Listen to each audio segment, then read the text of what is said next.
এখন যেটা বোঝাতে যাচ্ছি সেটা হলো ইনভার্টার ফ্রিজ আর নন ইনভার্টার ফ্রিজের পার্থক্য। ইনভার্টার ফ্রিজ নন ইনভার্টার ফ্রিজের একটাই পার্থক্য, সেটা হলো কম্প্রেসার, বাকি সেম। কম্প্রেসারটা কি থাকে, যেটা নন ইনভার্টার ফ্রিজে এখানে দেখো রিলে লাগানো আছে, ওএলপি লাগানো আছে।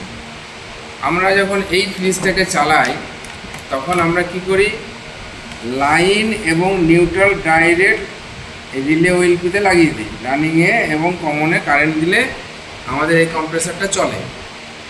এটা হচ্ছে নন ইনভার্টার একটা কম্প্রেসার, বা যে ফ্রিজে থাকে সেই ফ্রিজটা হচ্ছে নন ইনভার্টার ফ্রিজ।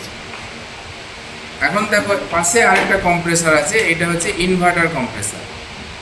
এই কম্প্রেসারে কিন্তু রিলে ওএলপি এটার মতন লাগানো নাই, এটা ফাঁকা আছে। এই কম্প্রেসারে এরকম একটা জ্যাক লাগানো থাকে, এই যে দেখছো তিনটে তার, এই তিনটে তারের একটা জ্যাক এই কম্প্রেসারে এভাবে লাগানো থাকে। তোমরা যে কম্প্রেসারে এইভাবে তিনটে জ্যাক তারের একটা জ্যাক লাগানো থাকবে জানবে সেটা 100% ইনভার্টার কম্প্রেসার, এবং সেই তারটা একটা পিসিবির সঙ্গে যুক্ত থাকবে। পিসিবিটা এরকম ওপেন থাকে না, একটা বক্সের মধ্যে থাকে। তাহলে আমরা বুঝতে পারলাম ইনভার্টার কোনটা, নন ইনভার্টার কোনটা। যে কম্প্রেসারের সঙ্গে ডাইরেক্ট তিনটে তারের জ্যাক লাগানো থাকবে, সঙ্গে একটা পিসিবি থাকবে, সেটা হচ্ছে ইনভার্টার।